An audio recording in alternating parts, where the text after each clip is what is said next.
네, 오기교회 성도 여러분 안녕하십니까? 지난 한 일주일 동안 잘 지내셨는지요? 네, 계속해서 우리들 지금 뉴노멀 시대에 있어서 가정에서 신앙교육을 어떻게 할 것인가라고 하는 이러한 내용을 가지고 계속적으로 우리가 살펴보고 있습니다. 참 여러 가지 내용들이 때로는 신학적인 내용이 좀 많이 들어가 있기도 하고요. 때로는 아마 어떤 분들은 이것을 이해하고 실제적으로 가르치기에는 조금 벅차다라고 그렇게 생각하실 수도 있는데요. 쉽게 생각하시면 이렇게 될 것 같습니다. 여러분들이 이해하시는 내용을 그대로 이 내용을 가지고 여러분들의 자녀에게 가르칠 것이다. 그렇게 생각하지 마시고요. 어쩌면 여러분들이 이해하신 그 내용 그대로의 모습을 가지고 신앙생활하는 모습, 또 경건생활하는 모습을 가지고 그대로 보여주는 것도 가장 큰 교육입니다. 그러니까 어떻게 내가 이 내용 이대로를 가지고 가서 애들을 방에 다 모아놓고 또는 거실에 모아놓고 교육을 할 것이다. 뭐 이렇게 거창하게 생각하지 마시기 바랍니다. 그냥 여러분들이 이해하신 그대로 일상의 모습 속에서 그냥 이 모든 신앙의 모습들이 드러나면 제가 볼 때는 가장 훌륭한 신앙교육의 모습이 되지 않을까 그렇게 생각을 해봅니다. 네, 이번 주에도 우리가 이제 가정에서 기도 교육을 어떻게 할 것인가라고 하는 내용을 가지고 조금 생각을 해 보려고 하거든요.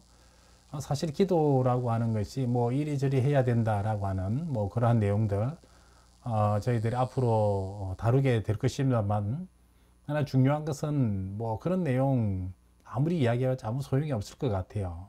뭐가 없으면요. 여러분들 실제로 기도하는 그런 모습들을 여러분들의 자녀들에게 보여주지 않는다라고 한다면은 뭐 백마디 말이 무슨 소용이 있을까? 사실 그런 생각이 많이 들거든요. 그래서 우리가 지금 생각해보는 이 내용들은 아마 여러분들이 기도를 이제 앞으로 하려고 할 때 또는 기도를 어떻게 하면 좋을까라고 하는 여기에 이제 도움을 줄 뿐이고 이 내용을 바탕으로 실제적으로 기도를 함으로써 여러분들의 자녀들에게 이제 기도 교육이 될 수 있도록 자연스럽게 이렇게 넘어가면 좋겠습니다. 우리가 본격적으로 그 기도에 관한 내용들을 보기 앞서 가지고 우리가 즐겨 부르는 이 찬양이죠. 날 구원하신 주 감사라고 하는 이 찬양을 가지고 성경에 나와 있는 또 그러한 기도하는 모습, 또 어떻게 기도했는지 이것과 연결시켜서 우리가 잠깐 말씀 좀 살펴보고 이렇게 내용에 들어가도록 그렇게 하겠습니다. 날 구원하신 주 감사. 참 이 찬양의 가사를 생각하며 부르면 때로는 참 눈물이 흐르지 않을래야 흐르지 않을 수 없는 그러한 찬양이겠죠. 저도 한때 이 찬양을 제 휴대폰에 통화 연결음이라고 그럽니까?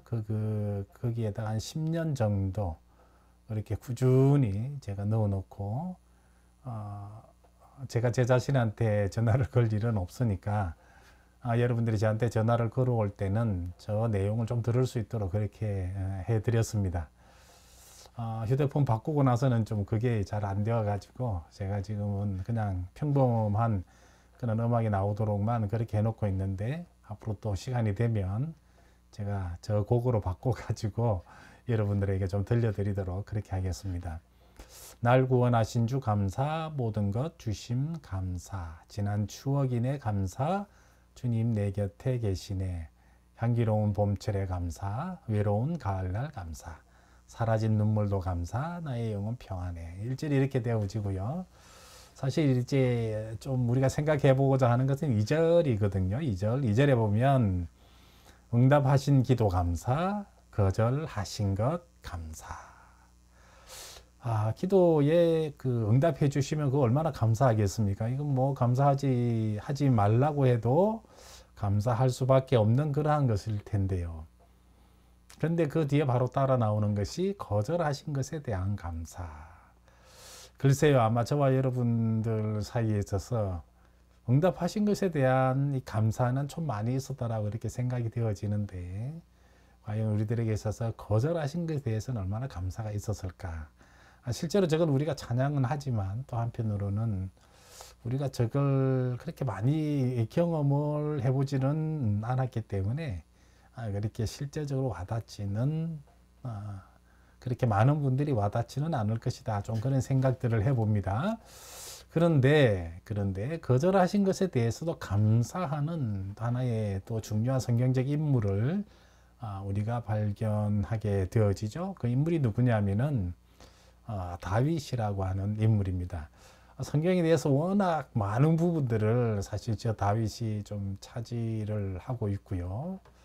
이스라엘의 역사에 있어서는 저 다윗 왕 절대로 빠지지를 않죠. 네, 우리가 이제 사무엘서의 말씀을 봐도 많은 부분들이 다윗과 관련되어서 좀 그 내용이 할애되어 있고, 또 한편으로는 이제 역대기를 보더라도 다윗의 그 모든 일들이 하나하나 그렇게 기록되어 있는 것을 우리가 알 수가 있습니다. 근데 특별히 이제 다윗에게 있어서 과연 이 거절하신 하나님 은혜에 대한 감사가 어떻게 나타나고 있을까? 이 부분 우리가 한번 생각해 보자라고 하는 것이죠. 다윗이 사실 그 여러 힘든 일들을 거치면서 특히나 기럇 여아림에 있던 이 하나님의 궤, 여호와의 궤, 또 한편으로 언약궤라고 하는데, 이것을 가져옴에 있어서 결정적인 실수 하나가 있었죠. 그 말씀에 의한, 그러니까 율법에 의한 대로 그것을 가지 않음으로 인해서 한 명의 소중한 목숨을 잃게 되어지고, 그래서 그 언약궤를 이제 예루살렘으로 가져오지 못하고 오베드 에돔의 집에 이제 석 달간 머무는 그러한 일들이 사실 생기게 되었습니다. 자, 그러나 이제 한 석 달 이후에 다시 한번 그것을 시도를 하죠. 그래서 이제 예루살렘에 드디어 가져오게 되어집니다. 그래서 그 가져오는 과정 중에 자, 레위인들을 통해 가지고 그네들만 이것을 이제 어깨에 맬 수 있으니까 어깨에 매 가지고 언약궤를 예루살렘으로 이제 가지고 오게 되어지는 그러한 내용들을 우리가 말씀을 통해서 많이 보았습니다. 언약궤를 이렇게 가져와서 자기가 이제 지어놓은 멋지게 지은 아마 화려한 궁전이었던 예루살렘 궁전의 한쪽 부분에 이제 여호와의 궤를 둘 수 있는 그러한 장막을 자기가 궁전을 지을 때에 같이 준비를 했죠. 네, 거기에 이제 가져다 놓고 있었습니다. 근데 어느 날 그 궁전을 거닐면서 다시 한번 장막을 보니까 아마 자기 마음에 이제 이런 생각이 들었겠죠. 자기는 백향목으로 지어진 이러한 화려한 궁전에 이렇게 편안하게 살고 있는데, 생활하고 있는데, 하나님의 궤는 저 장막에 있는 것을 보니까 마음이 아프다. 그래서 하나님의 궤가 이제 장막에 있는 것이 아니라 이 건축물로 되어진 전에다가 놓으면 어떨까, 이제 그런 생각을 하고 성전을 짓겠다라고 하는 자신의 생각을 이제 나단 선지자에게 이야기를 합니다. 제가 이 장면을 보면은 실제로 다윗이 하나님께 직접 나아가서 이런 이야기를 할 수도 있는데 자기가 직접 그렇게는 하지는 않고요. 나단 선지자에게 이야기를 하는 걸로 봐서는 또 어쩌면 그 옛날 그 언약궤를 가져오면서 저질렀던 말씀대로 하지 않았던 그러한 실수를 반복할까봐 나단 선지자를 통하여 하나님께 구하는 장면이 아니겠는가, 저는 그렇게 보아지고, 또 한편으로는 이제 겸손의 표현이라고 저는 그렇게 보아지는데요. 그렇게 이제 나단을 통해서 하나님께 자신의 마음이 전달되도록 합니다. 그런데 이제 누가 보더라도 야, 그 전을 지어 바친다라고 할 때 그 엄청난 생각이다, 이런 생각 누가 할 수 있을까? 그런 생각들을 하게 되어지는데, 그런데 문제는 이 전을 지어 바치겠다라고 하는 자신의 제안이 하나님께 거절을 당했어요. 하나님께서 받지 않으시겠다라고 하는 것들이죠. 왜 그렇게 했습니까? 물론 그 이유는 우리는 다 알고 있죠. 뭐 많은 전쟁과 또 그 전쟁 속에서 피 흘림 때문에 이제 받지 않겠다라고 하는 거나 하나님의 말씀 때문이셨는데, 정말 하나님의 전을 자신이 지어 바치겠다고 할 때 하나님께서 이 거절하시는 이 모습들 속에서 어쩌면 우리만큼이나 다윗도 실망하는 그런 모습들을 보게 되어집니다. 뭐 어차피 당사자니까 우리보다 훨씬 그 실망의 모습은 뭐 더하면 더했지 덜하지는 않을 겁니다. 자, 그럼에도 불구하고 비록 하나님께서는 그 다윗의 그 뭐라 그럴까요? 전을 지어 바치겠다라고 하는 이것은 하나님 거절은 하셨지만, 실제적으로 거절하신 것은 그 건물 자체를 좀 거절하신 것이고, 우리들이 볼 때는 그 마음은 하나님께 여전히 받으셨던 것 같아요. 가장 귀하게 보셨다라고 하는 것이죠. 이 속에서 이제 이러한 과정들 속에서 이제 다윗이 어떻게 감사했는가라고 하는 이것을 우리가 보자는 것인데, 어쩌면 이 다윗은요, 거절하신 그러한 10개보다 하나님께서 허락하신 한계가 더 커 보였다. 근데 이 한계가 뭐였느냐? 너가 직접 이렇게 전을 짓겠다라고 하는 이것은 못하게 하고, 대신에 너 아들을 통해서, 너의 후손을 통해서 짓게 하고, 또 뿐만 아니라 너의 이 왕위가 계속적으로 영원하도록 해주겠다라고 하는 그런 하나님의 약속의 말씀을 듣게 되어지는 것이죠. 그래서 어쩌면 자신이 가장 크게 이 마음을 쏟았던 그 성전 짓는 것은 하나님께서 거절하셨지만, 또 한편으로는 너가 아니더라도 너의 후손을 통해서 짓도록 하겠다 허락하신 이거, 너의 왕위가 또 너의 이 왕가의 가문이 계속적으로 이어지겠다라고 하는 이것은 하나님께서 허락하시겠다, 하나님께서 약속해 주시겠다라고 하는 이것들 때문에 참으로 하나님께 이렇게 감사하고 있는 모습들을 우리가 보게 되어지죠. 그래서 이 감사하는 모습을 우리가 이제 사무엘서에서도 볼 수가 있지만, 특별히 이제 역대기에서 좀 그 내용을 우리가 보기를 원합니다. 그래서 역대상 17장 16절 이후 그리고 마지막까지 해보시면 다윗의 감사의 기도, 하나님께 드리는 그 감사의 기도의 내용들이 하나하나가 나오는데, 한 3개 부분으로 조금 요약을 해보면 이렇게 될 것 같아요. 첫 번째는 17절이죠. 17장 17절. 내가 무엇이 간데 이토록 엄청난 은혜를 내려 주십니까? 어쩌면 자기는 하나님 앞에 은혜 받을 만한 그런 자격이 없다라고 하는 이 이야기를 하고 있는 것이죠. 내가 성전을 짓겠다라고 했는데 하나님 안 받아주셨으니까 이제 내 마음이 좀 빈정상했어요. 이렇게 하나님께 그렇게 막 이렇게 항변하듯이 하는 그 이야기는 분명히 아니에요. 분명 자기는 겸손한 심정 속에서 정말 내가 이것을 받을 자격이 있습니까? 라고 이렇게 묻는 것이죠. 자, 그래서 이 엄청난 은혜를 저에게 내려주십니까? 23절에 이제 이렇게 기록이 되어 있어요. 은혜 주시기로 작정을 하셨사오니, 하나님께서 나에게 이제 은혜를 주시기로 그렇게 하셨으면 하나도 남김없이 그대로 이제 저에게 다 이루어 주십시오 라고 하는 것이죠. 사실 이 장면에서 보면 한 2가지죠. 제가 계속적으로 말씀드린 것은, 자기는 직접 이렇게 성전을 못 짓지만 나의 후손을 통해서, 우리는 이제 누가 지었는지 알고 있으니까 솔로몬을 통해서 성전을 짓도록 하시겠다라고 하는 이것은 하나님께서 받아주셔야 되겠고, 또 한편으로 이 왕위가 계속되어지도록 하겠다라고 하셨으니까 이 약속은 하나님께 지켜달라라고 이렇게 이야기를 하는 것이죠. 주겠으니까 받겠다라고 하는 그런 마음이기도 합니다. 그래서 27절 이렇게 이야기를 하죠. 부어주시는 하나님의 그 사랑의 복을 감사히 받고 제가 그 하나님의 사랑에 대하여 이제는 마음껏 누리겠습니다. 하나님의 주시는 사랑에 대해서 우리의 마음가짐이랄까요? 이게 좀 보여지는 것 같아요. 그게 뭐냐면은 하나님이 주셨으니까 내가 받을 자격이 있습니까? 부끄러워서 참으로 또 나는 부족해서 이어서 받지 못하고, 차라리 그냥 한 달란트 받은 그런 불의한 종처럼 그냥 땅속에 묻어주고 지나갈까? 뭐 그렇게 할 수도 있는데 그렇게 하지 않겠다라는 것이죠. 하나님이 허락해 주셨으니까, 하나님이 은혜를 부어 주시니까 이제는 그 은혜 제가 풍성하게 누리겠다라고 하는 이 부분에 대한 것들이 사실 역대기에 그렇게 잘 기록이 되어 있습니다.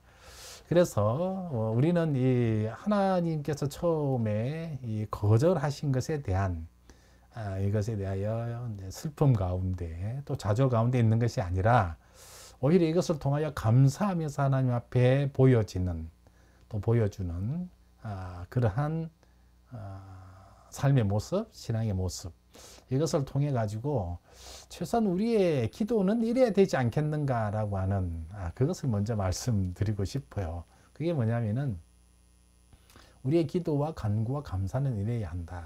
그 모범이 이제 다윗을 통해서 보는 것이죠. 첫 번째는 거절하시더라도 우리는 분명히 감사함으로 나가야 된다. 우리가 찬양에서도 분명히 이야기를 했습니다. 응답하신 기도에 감사, 거절하신 것에도 감사하겠다. 그래서 이것이 우리가 그냥 입술에 붙어 있는 그런 하나의 그 노래랄까요? 찬양이랄까요? 그 수준에서만 끝나는 것이 아니라 정말 이 찬양을 통하여 우리의 신앙의 고백이 되어야 되겠다라고 하는 것이죠. 그래서 어떠한 경우에도 하나님께서 거절하셨으면 여기에 대한 우리는 분명히 감사가 있어야 되겠다. 근데 중요한 것은 하나님께서 그럼 우리가 거절하셨다고 해가지고 우리가 뭘 하겠다라고 하나님 앞에 이렇게 헌신을 다짐했는데 안 받으시겠다라고 해가지고는 그 이유는 절대로 하나님께서는 그 모든 것을 다 받지 않으시느냐, 이건 아니라는 거죠. 어쩌면 작은 한 부분에 있어 가지고 하나님은 받으시는 부분이 있고 받지 않으시는 부분이 있고, 그래서 거기에 대해서 우리가 못 미치기 때문에 하나님께서 받지 않으신다라고 하는 것이지 우리의 원인격 자체가 하나님 앞에 필요 없는 존재는 아니다라고 하는 그 이야기를 하고 있는 건 아니다라고 하는 이것은 분명히 있어야 될 것 같아요. 그렇게 되어지면 우리는 분명 거절하심에 대한 감사가 사실 저절로 나올 수밖에 없다라고 하는 것이고, 우리가 드리겠다라고 하는 것에 대해 하나님께서 거절은 하셨지만 사실은 그 가운데는 우리의 마음, 이게 정말 하나님을 향한 진심이었다라고 한다면은요, 하나님 이것을 우리가 기쁘게 받아주신다라고 하는 이것입니다. 여기에 대한 믿음은 확실히 우리가 가지고 있어야 돼요. 하나님께서 우리의 마음은 그래도 받아주신다. 그래서 이 우리의 마음에 대하여 하나님께서 그냥 가만히 계시느냐? 절대로 그러지 않죠. 우리들의 풍성함으로 채워주실 것이다. 그래서 그 하나님께서 채워주시는 그 은혜에 대해서 우리는요, 어떻게 해야 된다고요? 겸손함으로 받아들일 수도 있어야 돼요. 하나님 저 빈정 상했어요. 그래서 그 다음에 뭘 어떻게 주시든지 간에 저는 받지 않을래요. 그냥 하나님 마음대로 하시고 나는 나 마음대로 할게요. 그렇게 하지 말라는 것이죠. 네. 반드시 하나님께서 우리의 그 마음을 진심을 보시고 부어주신 은혜에 대해서는 항상 또한 감사함으로 받아들여야 된다.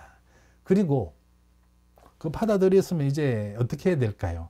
하나님 나에게 복을 내려주셨으면 그 복을 풍성함으로 누릴 수 있어야죠. 다윗도 마지막으로 하나님께서 은혜 내려주시고자 했으니까 내가 그 은혜를 영원토록 누리겠다라고 이렇게 이야기를 하잖아요. 어쩌면 하나님이 주시는 은혜에 대한 우리의 반응이 이렇게 나타나야 된다는 겁니다. 은혜가 하나님으로부터 왔어요. 그 은혜를 내가 받고 누렸어요. 그러면 이 은혜를 다시 한번 누가 앞에 올려드려야 됩니까? 다시 하나님 앞에 올려드려야죠. 이게 뭡니까? 하나님께 영광 돌리는 것이다 라고 하는 것을 우리가 신앙을 이렇게 고백을 하고 있죠. 그렇게 된다라고 한다면 우리가 받은 복을 어떻게 누려야 할 것인가? 저는 한 3가지 정도로 이렇게 한번 요약을 해봤습니다. 제가 역대기의 말씀을 보면서 이제 이런 마음의 감동이 오더라고요. 물질의 복을 우리가 분명히 받을 수도 있어요. 물질의 복. 그럼 이 물질의 복을 받았으면 어떻게 해야 될까? 나 혼자 먹고 마시고 즐기는데 우리 주변에 있는 사람들에게 먹고 마시고 즐기는 데만 사용할 것인가? 절대로 그러지 않아야 된다라고 하는 것이죠. 물질이 어디로부터 왔습니까? 하나님으로부터 왔으면 이 물질을 누구를 위해서 사용해야 된다고요? 반드시 하나님을 위하여 사용할 수 있어야 된다라고 하는 이것을 받은 복을 누리는 방법 중에 하나입니다. 두 번째는요, 우리가 건강 참 이야기를 많이 하잖아요. 그죠? 건강 문제. 특히나 네, 제가 조금 언급하기가 조심스럽기는 한데요. 우리가 지금 당에 있는 이 상황들 속에서 이 모든 것이 해결이 되어지면 우리가 어떻게 되어져야 될까요? 가장 먼저 해야 될 것이 무엇일까요? 가장 먼저 해야 될 것. 이러한 모든 어려움에서 해결해 주신 하나님에 대한 감사가 분명히 있어야 되겠다라고 하는 것이죠. 그죠? 건강의 복을 받았으면 건강해진 그 육신을 통해 가지고 누구를 섬겨야 한다고요? 하나님을 섬겨야 한다고요. 이것이 받은 복을 누리는 거예요. 세 번째는요. 우리가 자녀를 위해서 많이 기도할 겁니다. 특히 이제 한국 사회에서, 한국이라는 나라에서 이 자녀들에 대한 이 마음만큼 세상 어디에 내놓더라도 절대로 뒤지지 않을 바로 그러한 마음들이잖아요. 그래서 이 자녀를 위하여 많이 기도를 할 텐데 중요한 것은 이 기도의 결과로 인해서 하나님께서 우리 자녀들에게 복을 주셨어요. 그러면 이 자녀들이 어떻게 해야 될까요? 이 자녀들이 어떻게 해야 될까요? 부모가 아니라 자녀들이 어떻게 해요? 자녀들이 하나님께 영광이 되어야 된다라고 하는 것들이에요. 자녀들이 부모에 대한 영광이 되어야 된다. 제가 왜 이런 이야기를 드릴까요? 요즘 우리가 처해 있는 이 상황요. 처해 있는 상황. 네, 제가 뭐라고 말씀드리지 않더라도 우리 성도님은 충분히 아시리라 보고요.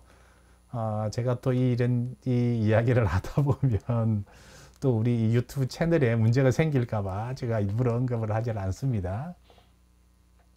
이 상황들을 맞이하니까 한국교회에 전반적으로 나타나는 현상이 뭐냐면은 이 젊은이들이 교회에서 사라졌어요.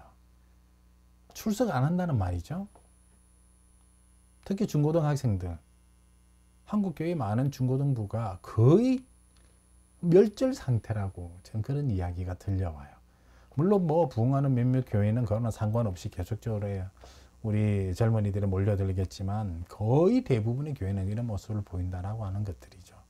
근데 한국 교회 부모님들이 이런 자녀들을 두고 얼마나 기도를 많이 하겠어요? 얼마나 많이 기도를 하겠어요?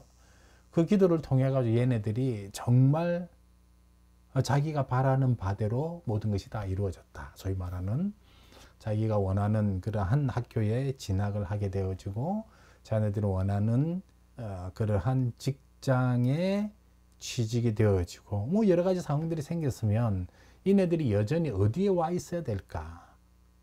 예배당에 와 있어야죠. 하나님께 예배하는 그 자리에 와 있어야죠. 와 있지 않다? 그건 문제가 있는 겁니다. 우리가 분명히 생각을 하셔야 됩니다. 뭐라고요? 자녀의 복을 받았으면 그 자녀가 부모가 아니에요. 그 자녀가 하나님께 영광 돌릴 수 있어야 한다라고 하는 이것을 저는 말씀드리고 싶어요. 어쩌면 다윗이 그 삶을 통해서 우리들에게 보여주는 것은 바로 이런 것이다라고 하는 것들이죠. 그래서 다윗도 보면 그 이후에 자기 아들이 하나님 앞에 이 전을 지어 바치잖아요. 그럼으로써 하나님 앞에 이렇게 또 다시 한번 영광이 되어지는 이 모습을 보는 것이죠. 다윗만 하나님 앞에 위대한 사람으로 남는 것이 아니라 그 자녀들까지도 동일하게 남는 이 모습을 보여질 때 우리의 기도와 우리의 간구와 우리의 감사가 이래야 된다라고 하는 것들. 저는 이제 큰 틀에서 이제 기도가 어떻게 되어져야 된다라고 하는 것을 먼저 이제 말씀을 드렸고요. 이제 보통 이야기를 하는 내용들도 우리가 잠깐 좀 살펴보면서 그렇게 넘어가도록 할게요. 과연 우리의 기도라는 것이 무엇이냐? 여러분들 여태껏 신앙생활을 하시면서 수도 없이 들어왔던 그러한 내용들일 겁니다. 그럼에도 불구하고 제가 다시 한번 말씀을 드립니다. 이건 뭡니까? 우리가 기도라고 이렇게 알고 있는데 정말 이 기도에 대해서 우리가 이러한 자세로 나아갔는가? 그리고 또 한편으로는 이러한 기도의 모습이 우리들에게 있는가라고 하는 것을 다시 한번 생각해 보시라라고 하는 것들입니다. 첫 번째는요. 하나님께 드리는 간구이고 호소이고 이것은 우리가 흔히들 하는 거예요. 왜냐하면 여러 가지 어려운 상황들 또 힘든 상황들을 만났을 때 하나님께 호소하는 거죠. 하나님 내가 이것 때문에 아주 힘듭니다. 이것을 좀 해결해 주십시오 라고 하는 것들이죠. 주십시오 라고 하는 것들이죠. 근데 재밌는 게 하나가 있습니다. 우리가 평소에 기도하면서 기도 가운데 하나님 앞에 간구하고 호소를 아주 열심히 해올 때에 진짜로 우리들에게 위급한 상황이 닥쳤을 때 어떡합니까? 그때 하나님 앞에 부르짖을 수 있고 간구할 수 있고 호소할 수가 있어요. 근데 평소에 저런 것을 해오지 않으면요, 진짜 어려운 일 닥치면 어떡할까요? 아무것도 못해요. 말을 할 수 있을까요? 말할 수 없어요. 기도할 수 있을까요? 기도해야 된다라고 하는 그러한 생각들조차 없어짐을 알 수가 있습니다. 아마 저와 여러분들이 이제 80년대, 90년대 이때 학교를 다니면서 많이 경험하신 것들 중에 뭐가 있습니까? 그때만 하더라도 민방공 훈련이 있었잖아요. 그죠? 민방공 대피 훈련이 있었어요. 대피 훈련. 전시 상황에 대비해 가지고 수업 받다 말고 우리가 모든 것을 이제 놓아두고 운동장으로 나와 가지고 대피했던 그런 훈련들 많이 했잖아요. 그죠? 왜 그렇게 했습니까?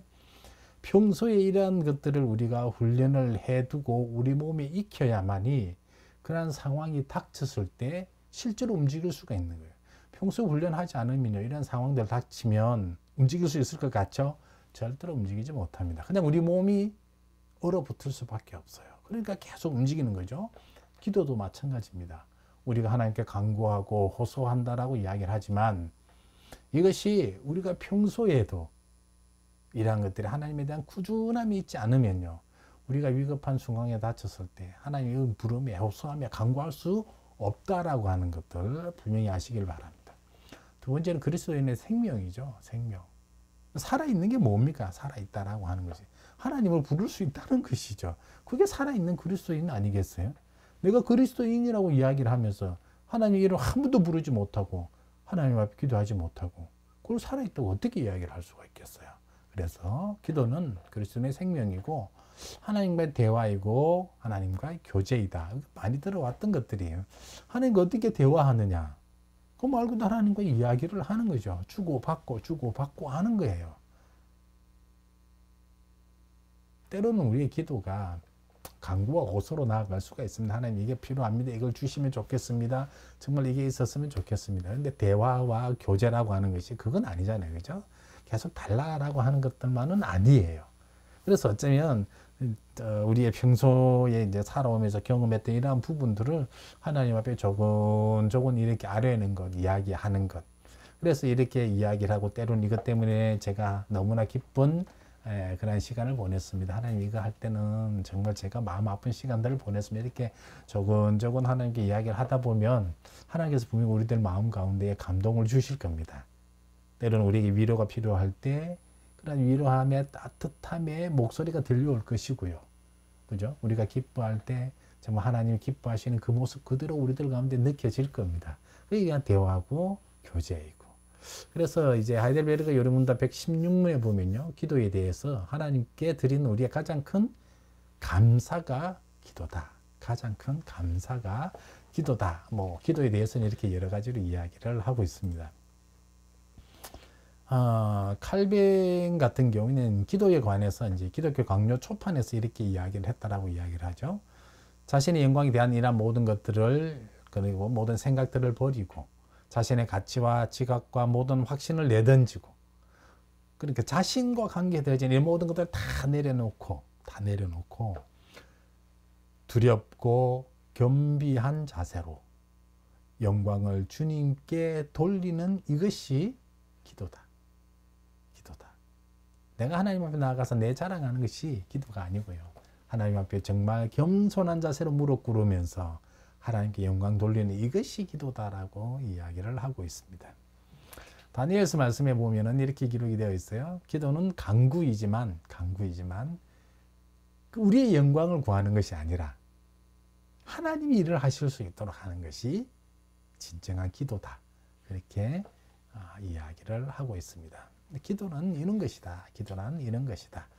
그래서 보면 사실 이제 뒤에서도 또 다르기도 하겠지만 어떤 내용이 들어가 있어야 되느냐라고 이제 구체적으로 이야기도 하겠지만 중요한 것은 뭐냐면 어느 한쪽에서 일방적인 무엇인가의 뭐 대화 내지 행동이라든지 이런 것들이 아니고 어쩌면 이 서로가 이제 커뮤니케이션 할 수 있는, 서로의 이런 모든 것들이 이제 오갈 수 있는 그러한 상태에서의 이루어지는 어쩌면 종교적 활동이 기도가 되어진다라고 이렇게 보면 될 것 같고요. 또 하나가 사실 뭐 서로의 커뮤니케이션이 되어지는 관계라고 이야기를 하지만 뭐 동등한 관계 속에서 이루어진다 그러지는 않겠죠. 언제나 우리가 하나님은 하나님으로서의 그러한 것들을 우리가 인정을 하고 우리는 그 하나님의 때로는 이 피조물로서의 그러한 부분을 우리가 분명히 인식함으로써 나가야 될 것이고요.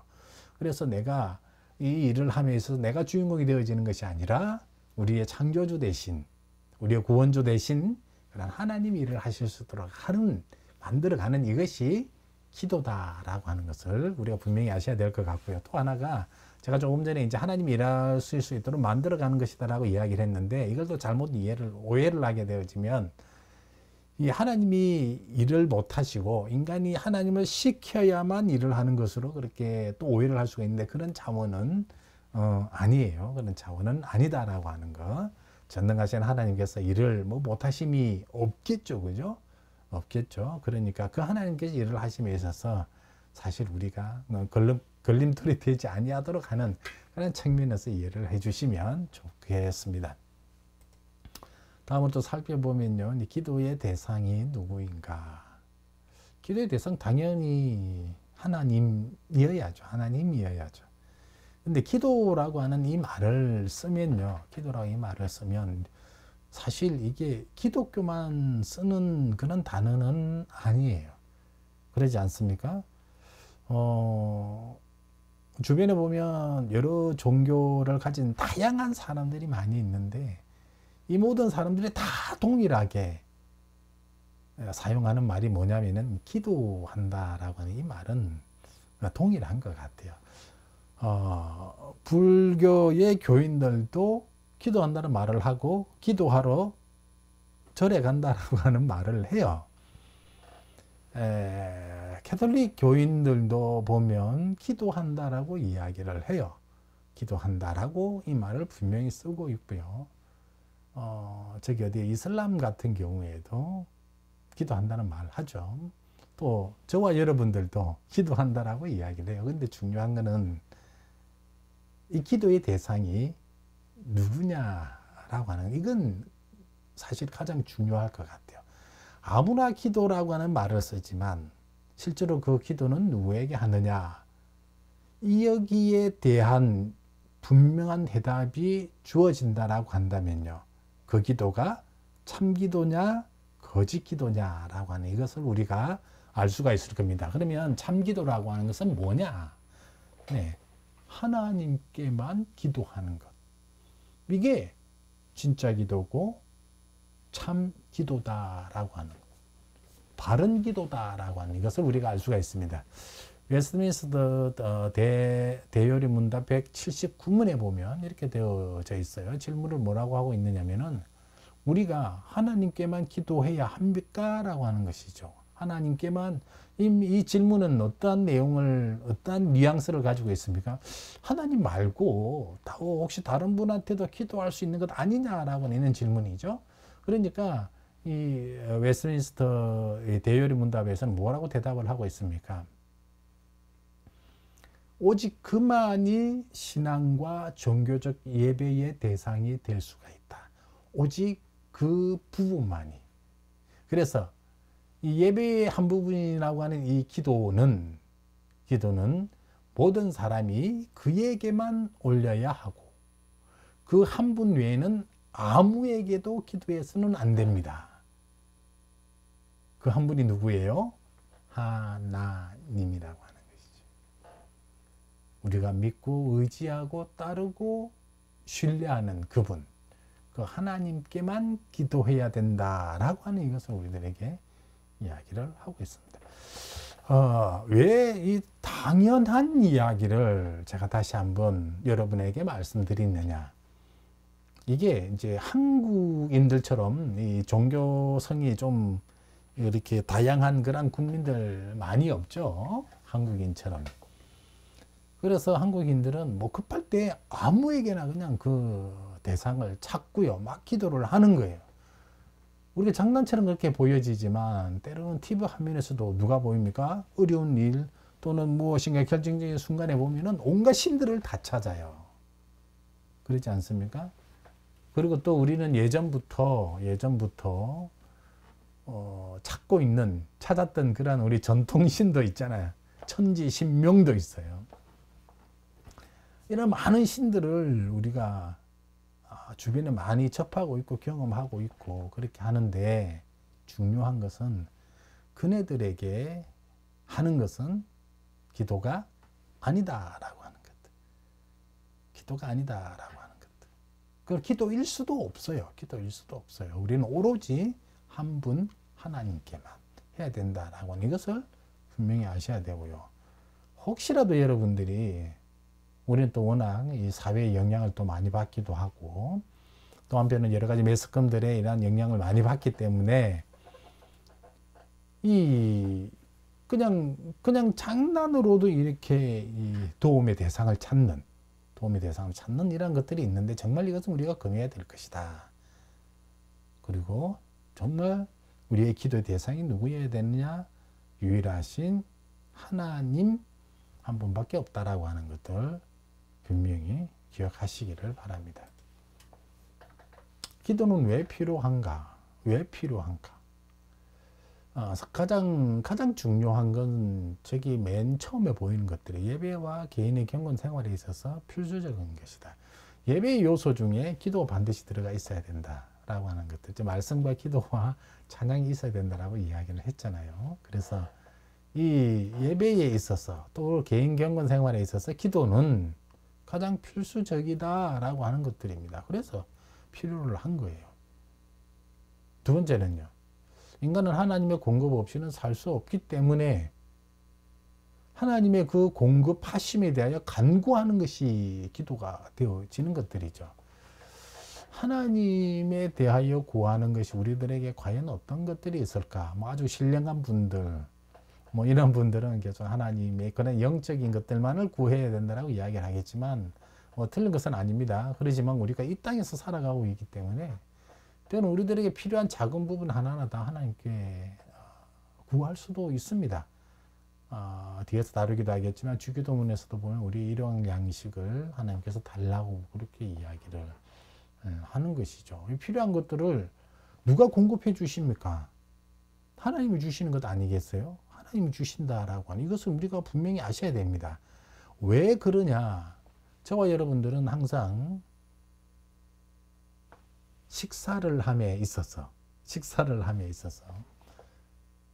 기도하죠. 누구에게 기도합니까? 하나님께 기도하죠. 네, 어떻게 기도합니까? 이것 주셔서 감사하다라고 기도를 하잖아요. 이것 주셔서 감사하다고. 근데 곰곰이 생각해 보면 아니 오늘 식당에 가서 밥 먹는 거 내가 수고해가지고 내가 땀 흘려서 노력해가지고 벌어들인 돈으로 내가 받은 월급으로 밥을 사 먹는데 왜 하나님께서 이걸 주셨다라고 이야기를 합니까? 그 사실 왜 주셨느냐 이거 굳이 말하지 않더라도 다 아는 것이기는 하지만요.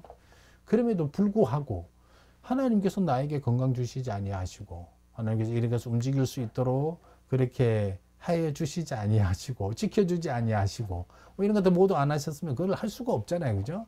그런 것에 대하여 이 작은 음식 하나에도 하나님께서 오늘 나에게 주셔서 감사합니다라고 그 하나님께 기도하는 거예요.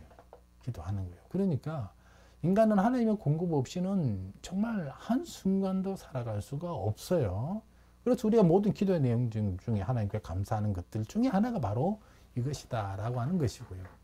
또 하나가 기도는 왜 필요할까? 그건 하나님의 명령이기 때문에 그래요. 구하라, 찾아라, 두드리라. 필요할 때만 하나님께 찾아 나와서 두드리고 구하고 찾으라 라고 이렇게 하고 계시죠. 그래서 여기에 대해서 하나님 우리들에게 또 뭐라고 말씀하십니까? 구하고 찾고 두드리는 자에게 구하는 것을 찾을 수 있고 찾는 것을 찾을 수가 있고 두드리는 자에게 열릴 것이다 라고 이것을 우리들에게 약속의 말씀으로 주셨기 때문에 이것을 붙드는 것이 또한 기도예요. 만약에 하나님께서 이러한 것들을 해주시겠다라고 약속하지 않으셨다라고 한다면 우리가 기도할 수 있을까? 사실 기도는 할 수가 없죠. 우리는 하나님의 이 약속 가운데 있기 때문에 그 약속을 붙들기 때문에 오늘도 우리가 기도할 수 있는 것들이에요. 그죠? 그래서 기도는 필요한가? 당연히 필요하죠. 하나님께서 구하라고 하셨고, 그래서 우리는 구하고, 그 구함 속에 하나님의 약속이 무엇이었어요? 들어주시겠다. 그러니까 우리는 그 들어주심에 대한 약속을 믿고 나가는 겁니다. 우리 주변의 기도를 한번 생각을 해 보십시오. 어떤 기도의 내용을 많이 있었을까? 보통 기도 종류는 한 두 가지로 나눠 볼 수가 있습니다. 하나는 이제 공예배에서 기도하는 내용이 있고요. 하나는 이제 아주 이제 개인적인 관계 속에서 하나님께 기도하는 그러한 기도의 내용이 있을 겁니다. 어쩌면 개인 기도 내용을 보시면 건강과 경제적 문제와 마음의 고민과 지금 내가 하고 있는 이러한 일에 대하여 하나님께서 이렇게 잘 이루어질 수 있도록 은혜 내려주시면 감사하겠습니다. 하나님 도와주세요라고 하는 이러한 개인 기도, 이러한 개인 기도의 내용들도 분명히 있고요. 또 하나가 공예배에서 우리가 예배할 때 기도 내용이 있습니다. 이건 약간 조금 다르죠. 아주 개인적인 관계 속에서 구하는 것이랑 공예배 속에서 하나님께 구하는 것은 다르죠. 그래서 하나님께 영광을 돌리고 하나님 이름을 높여드린다라고 하는 이러한 기도의 내용들, 그리고 우리의 죄에 대한, 물론 개인 기도에서도 기본적으로 하나님께 죄 고백, 그리고 회개하고 용서함을 구하는 것들도 당연히 있지만요, 공예배 가운데 있어서는 이 예배하러 모인 모든 자들의 그러한 죄들에 관해서, 또는 이 예배하는 자들이 속해 있는 그런 나라 민족에 관해서 그러한 죄 용서까지도 하나님 앞에 구할 수도 있다라고 하는 것들이죠. 그리고 공예배에서는 이제 특별히 이제 목회기도의 내용들이 있죠. 목회기도로 하면 이제 어떤 내용이겠습니까? 뭐 가까이는 오늘도 하나님의 말씀을 들을 터인데 말씀을 잘 듣게, 또 말씀에 은혜 받고 깨닫고 이해하고 또 우리가 살아감에 있어서 적용하며 실천하며 살아갈 수 있도록 하는 그런 목회기도의 내용도 있고요. 또 하나가 성도들이 이 세상 가운데 살아갈 때에 뭐 죄악된 세상에서 살아가고 있으니까 이 죄악으로부터 넉넉히 이길 수 있는 그런 믿음을 주시고, 그죠? 승리하며 갈 수 있도록 이렇게 이제 간구하는 이런 것들도 분명히 이제 목회 기도의 또 내용이고요. 가장 중요한 것은 이제 목회 기도니까 말 그대로 성도들이 하나님 안에서, 말씀 안에서 순종하며 은혜 가운데에 그 은혜를 누리며 살아갈 수 있도록 하는 어쩌면 그러한 기도, 이것도 이제 기도의 내용들이죠. 그래서 보면 많은 기도의 내용들이 참 우리들의 무궁무진하게 있을 것 같지만 하나하나 따지고 보면 사실 이 바운더리 내에 거의 다 있는 것들이에요. 그래서 하나님께 영광 돌리고 재고백하고 또 하나님 앞에 도움의 기도를 구하고 간구하고 나가는 이런 것이 이제 일상적인 그런 기도의 내용이고, 가장 중요한 것을 자세히 보시면 마태복음 6장에 나오는 이 내용, 하나님 나라와 의를 구하는 것, 하나님 나라의 그 나라와 의를 구하는 것. 그래서 하나님이 뭘 원하시고 하나님께 어떻게 살아가기를 원하시는가라고 하는 이것을 우리가 그대로 살아가겠다. 이제 그 살아가는 그 삶의 모습이 사실 이게 다예요. 하나님께 영광 돌리는 것이고, 죄 없이 깨끗함 가운데 살아가는 것이고, 말씀 가운데 순종하며 살아가는 것이고, 또 이렇게 살아감에 있어서 개인적인 여러 가지 어려움들이 있으면 사실 그렇게 살아가기 힘드니까 이러한 문제들에 대한 하나님의 인도하심, 또 보호하심, 또 이런 것들을 이제 찾는 것에 대한 그 이루어 주심, 부어 주심, 이런 것들 다 어쩌면 이 기도의 내용 속에 다 들어간다라고 하는 것들이죠. 어쩌면 기도의 내용은 이것만 아니면 될 것 같아요. 뭐 남을 저주한다든가, 또는 뭐라 그럴까, 하나님을 이제는 더 이상 섬길 수 없다라고 하는, 하나님을 떠나겠다라고 하는 이러한 것들 외에는 어쩌면 다 구할 수 있는 것 아니겠는가, 그렇게 이제 생각을 해봅니다. 그렇게 되어지면 사실 이 모든 것을 구함에 있어서 하나님과 그 사이가 가깝지 않으면 그렇게 할 수는 없죠. 가깝기 때문에 작은 것 하나하나 다 이야기를 하면서 이런 것들에 대한 하나님의 도우심을 구하기도 하고, 때로는 하나님께서 이런 것들에 대한 채워심을 또 구하기도 하고, 그렇게 나갈 수 있다라고 하는 것을 알 수가 있습니다. 근데 너무 이제 기도의 내용이라든지 또 어떻게 기도하면 좋을 것인가라고 하는 이러한 우리들의 고민들이 많이 있기 때문에 가장 기도에 있어서 가장 모범적인 기도가 있어요. 그래서 어쩌면 이 기도 하나만 우리가 그 내용과 절차와 방법을 제대로 안다라고 한다면은 우리가 뭐 기도에 대한 또 어떻게 하면 될 것인가라고 하는 그런 고민들은 쉽게 해결되어지지 않을까 생각을 해봅니다. 그러면 그 기도에서 가장 모범적인 기도가 뭐냐? 바로 주기도문이죠. 주기도문. 이것은 이제 주님이 가르쳐 주신 기도예요. 그래서 주기도문이라고 이야기를 하기도 하고요. 또 한편으로는 주님께서 직접 하신 기도였기 때문에 주님이 하신 기도였기 때문에 주님의 기도라고 이야기를 합니다. 그래서 보시면 사실 예수님이 기도하신 내용이잖아요. 그죠? 예수님이 직접 기도하신 내용들이에요. 우리들에게 기도 이리저리 하라고 그렇게 가르쳐 주시면서도 중요한 것은 주님이 직접 하신 그러한 기도다라고 하는 것이고, 두 번째는요, 이 기도의 내용이 어디에서부터 왔느냐라고 하는 이것도 우리가 조금 보셔야 돼요. 그래서 이제 혹자들은 예수님 그 당시 우리들에게 이 주기도문을 기도에 대한 모범들을 우리들에게 보여주실 때에 한간의 학자들은 그 당시 유대인들이 하던 기도가 아니냐, 유대인의 기도가 근데 예수님 뭐 가져와가지고 우리들이 보여주신 것이 아니냐라고 이야기를 하는데 그건 절대로 아니다. 그건 뭐냐? 이 예수님이 하신 기도는 그 내용 자체가 어디에서부터 왔느냐? 성경에 있는 내용이다라고 이야기를 하고 있어. 그게 어디 있느냐? 시편 103편이라는 거예요. 그래서 여러분들이 이 강의 끝나고 나시면 지금 메모를 해놓으셨다가 주기도문의 내용하고 시편 103편의 내용하고 얼마나 유사성이 있는지도 한번 여러분들 살펴보시면 좋을 것 같아요. 그럼 예수님께서 왜 이 주기도문을 가르쳐 주셨느냐라고 하는 것이죠. 왜 가르쳐 주셨을까?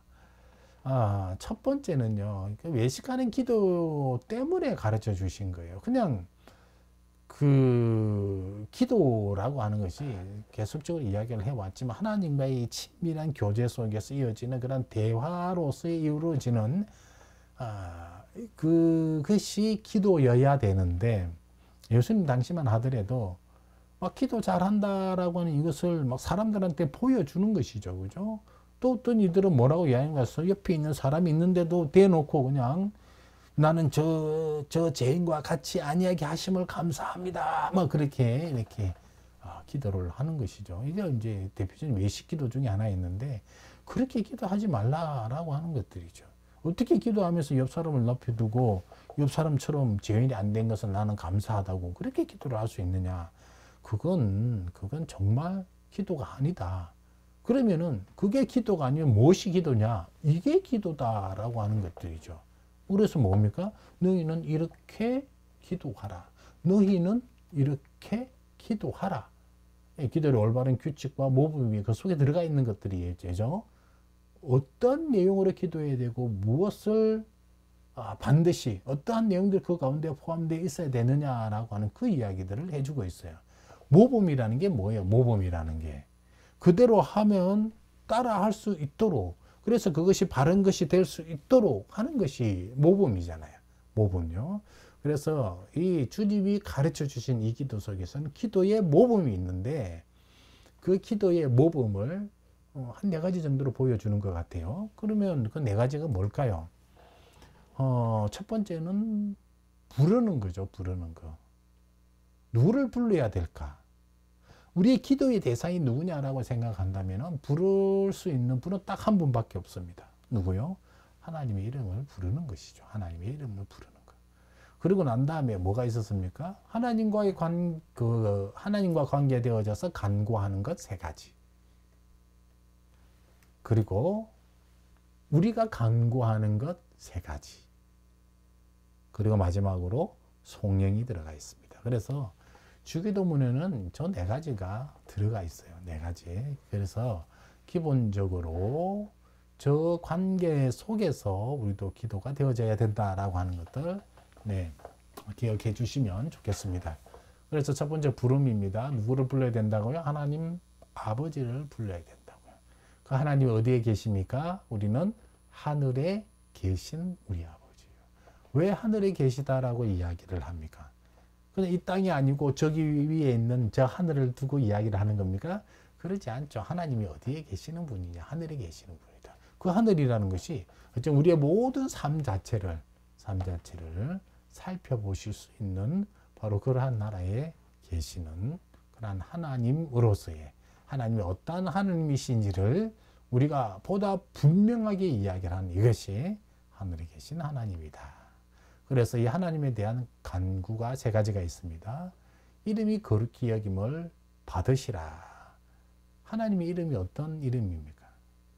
하나님이라고 하는 그 자체 내에서 말 그대로 우리와 관계되지 모든 것들이 다 포함이 되어 있죠. 우리를 창조하시고 우리를 구원하시고 우리를 또 죄 용서하시고 우리를 이끄시고 하나님 우리와 함께 하시는 그 하나님의 이름이 거룩해지시라라고 하는 것들이고 하나님의 나라가 이 땅 가운데 임하게 해달라라고 하는 이런 하나님의 나라가 이 땅 가운데 임해지면 어떻게 됩니까? 그 하나님 나라가 이 땅 가운데 충만해지는 것이고요. 그죠? 그렇게 되어야지 우리가 궁극적으로 원하는 게 뭐죠? 하나님 나라에 가는 것이 아니겠습니까? 마찬가지로 그 하나님의 나라가 이 땅 가운데 임하게 해달라. 그리고 하나님의 그 뜻이 하늘에서 이루어진 것. 하나님의 뜻이 하늘에서 이루어진 것 같이 또한 이 땅에서 이루어지게 해달라라고 하는 바로 그 간구가 같이 이어지는 것을 알 수가 있습니다. 우리와 관계되어지는 간구 세 가지는 뭡니까? 일용할 양식을 주옵시고, 일용할 양식을 주옵시고. 제가 예전에 여기에 대해서 이제 말씀드린 적이 있는 것 같은데요. 우리의 간구는요, 항상 일용할 양식에 관계되어지는 그러한 간구.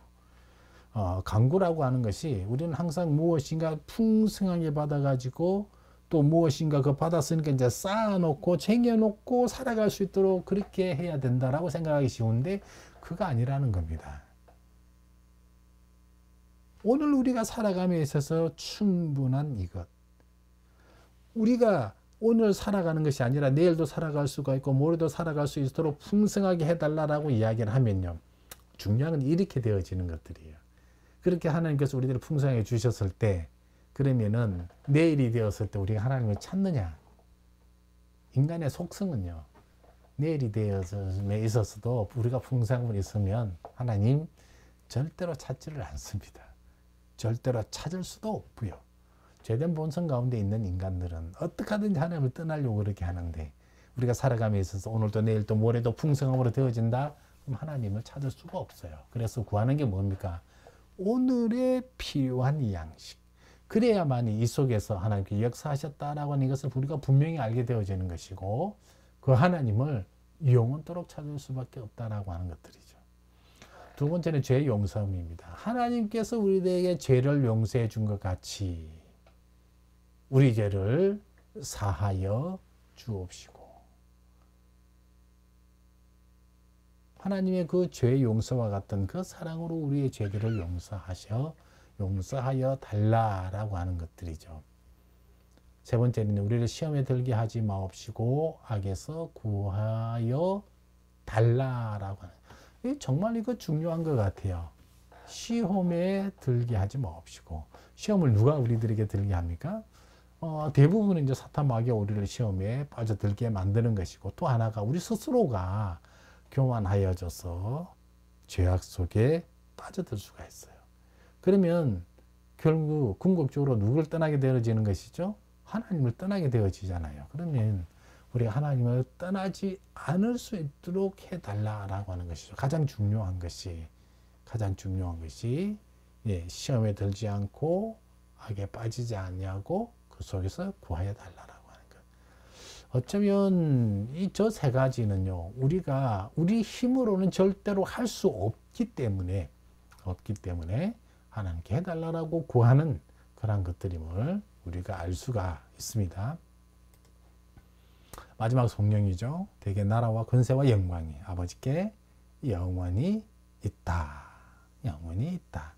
이 모든 영광이 하나님에게 있습니다. 라고 그렇게 우리가 기도를 하는 겁니다. 그래서 기도의 내용은 기본적으로 이렇게 구성이 되어지고 형식은 하나님의 이름을 부르고 간구하는 것과 하나님 앞에 성령을 올려드리는 것으로 되어진다라고 하는 것을 우리가 알 수가 있습니다. 원래 사실 주기도문 내용을 오늘 한 시간을 끝낼 수 있는 내용은 절대로 아닌데요. 그럼 또 한편으로 우리가 이제 기도의 모범을 보는 그러한 측면에서만 보는 거기 때문에 여러분들이 이제 주기도문에 관해서 좀 더 깊이 공부를 하실 분들은 시중에 많은 신학자들의 그 주기도문과 관련된 해설서들이 좀 많이 나와 있습니다. 이 책들을 구해서 보시면 여러분들의 신앙 성장에서 많이 도움이 될 것 같고요. 또 하나가 제가 여러분들에게 가장 강조하는 것 중에 그 요리문답서에 보면은 기본적으로 이 주기도문에 대한 해설들이 기본적으로 나와 있어요. 그래서 뭐 웨스트민스터를 보실 분들은 웨스트민스터 그 요리문답서를 구해서 한번 보시면 각각의 문항들 속에서 그 질문들 속에서 그 내용을 답을 찾아감으로 인해서 이 내용을 알게 하는 그러한 내용도 있고요. 또 하나가 이제 하이델베르그 요리문답서도 마찬가지예요. 기본적으로 주기도문 다 다루고 있습니다. 그래서 이것을 통해서도 여러분 충분히 내용을 보실 수가 있겠다. 근데 우리가 지금 이번 시간에는 그 내용 하나하나를 살펴보는 것이 아니라 이제 기도의 이러한 교육들, 자녀들에게 교육을 하기 위해서 기본적인 내용들을 우리가 먼저 살펴보는 측면에서 그렇게 보기 때문에 저는 이제 그렇게 깊이 설명드리지는 않고요. 기본의 형식이랄까 내용이랄까 이런 것들만을 가지고 저렇게 말씀을 드리고 있는 겁니다. 최근에 이제 이 주기도문이 워낙 예전의 번역본이다 보니까 우리들에게 좀 더 친근함으로 그리고 그 내용들을 좀 더 쉽게 이해할 수 있도록 그렇게 번역한 내용이 있죠. 새 번역입니다. 그런데 이제 우리가 좀 생각을 하셔야 될 건 무엇이 옳으냐 그러냐 이런 차원들은 아니에요. 뭐 이렇게 번역할 수도 있고 저렇게 번역할 수도 있다라고 번역하는 거야 뭐 번역하시는 분들의 자유겠지만 중요한 건요, 우리가 이러한 것들을 어디에서 사용하느냐면은 우리의 공예배 내에서 사용을 하거든요. 공예배 내에서. 그러면 공예배 내에서 사용을 할 때는 이러한 것들을 우리가 기본적으로 공인을 해줘야 돼요. 공인을 해줘야 돼요. 그래서 우리 같은 경우에는 대한예수교 장로회 총회라고 하는 이 총회 내에 소속이 되어 있기 때문에 이 총회가 공인해준 기본적으로 예배 모범이 있고요. 이 예배 모범 내에서 우리가 사용하는 그러한 주기도문이 있습니다. 그래서 우리는 이것을 좀 따라가야 되겠고요. 제가 아마 다음 시간에는 우리가 이제 사도신경에 대해서도 좀 살펴보기도 할 텐데요. 그 내용도 보면은 뭐 최근에 이제 새 번역이 나온 경우가 있습니다. 제가 이제 뭐 여러 교파의 목사님들이 모인 그러한 모임에 가보면 주기도문은 보통 잘 안 맞죠. 목사님들 많이 계시니까 주기도문을 잘 하지 않는데 보통 예배 시작하자 보면은 그걸 하죠. 사도신경을 하죠. 사도신경을 하면 각 교파마다 다 달라요. 다 달라요. 그래서 최근에 나온 것까지도 그렇게 하고 있는 것을 보는데 우리는 기본적으로 예배 모범이 정해져 있고 그 속에서 가는 거기 때문에 예배는 사실 그 모범 속에서만 움직여지는 겁니다. 마음대로 할 수가 없습니다. 그건 여러분들 아셔야 되겠고 예배 시간에 사용되어지는 공적인 번역본이 있는 반면 또 한편에 쉽게도 하는 부분들이 있다. 그런 차원에서 제가 여러분들의 소개를 해드리는 겁니다. 그래서 이런 내용들도 있으니까 여러분들이 보시면 좀 쉽게 이해가 되지 않을까라고 그렇게 하는 부분이죠. 하늘에 계신 우리 아버지, 아버지의 이름을 거룩하게 하시며 아버지의 나라가 오게 하시며 아버지의 뜻이 하늘에서와 같이 땅에서도 이루어지게 하소서. 이게 하나님과 관계되어지는 간구 세 가지였죠. 오늘 우리에게 일용할 양식을 주시고 우리에게 필요한 양식 오늘 우리에게 달라.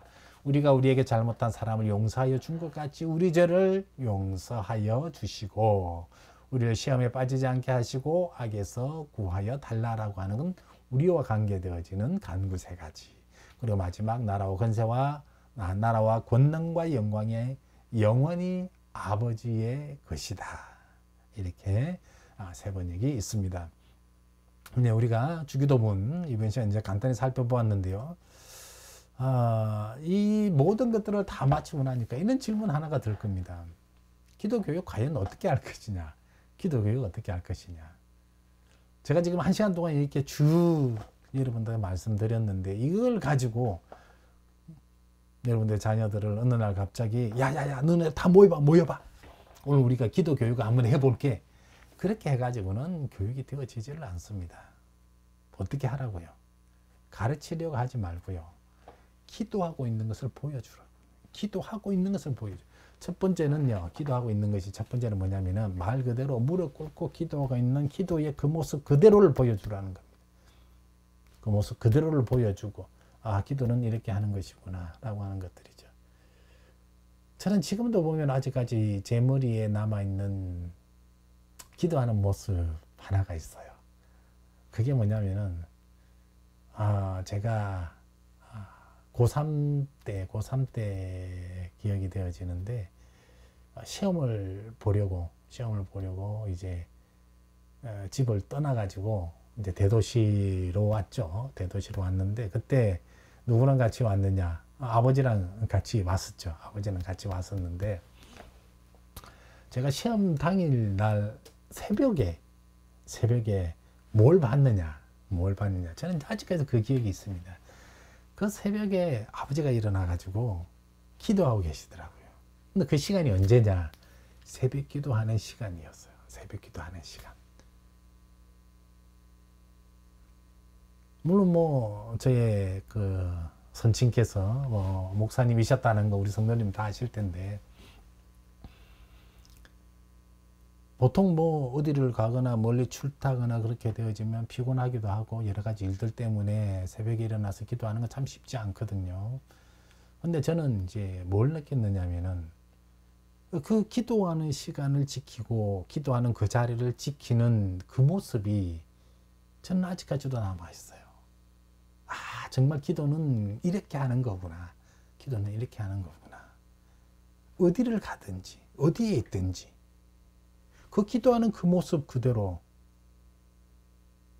제가 그 시험 때문에 막 긴장하고 있는 가운데 잠을 잘 잤는지 못 잤는지 아직 기억은 잘 없지만 그럼에도 불구하고 아버지가 그 새벽에 그 시간에 일어나서 기도하는 그 모습 그걸 보니까 저는 제가 어떻게 하겠어요? 그 기도하는 모습을 그대로 따라가야 되지 않겠어요? 그 모습 있겠어요? 절대로 잊을 수가 없죠. 저는 그 모습이 너무나 선명하게 지금 남아있는 것이죠. 그래서 기도는 모여가지고 어떻게 해야 된다 그렇게 백마디 말할 필요가 없고요. 다 기도하는 그 모습, 제대로 기도하고 있는 모습, 철저하게 기도하고 있는 모습 그 하나만 제대로 보여줘도 여러분들 자녀들은 기도하는 모습 보여줄 겁니다. 두 번째는요. 이건 우리 이제 부모님들에게도 해당되어지는 것이고 또 한편으로 우리 선생님들한테 해당되어지는 것들인데 주일학교 선생님들에게 뭐냐면은 기도하는 이 내용들 있잖아요. 그죠? 그러면은 자녀들 앞에서 기도할 때의 내용이 있고요.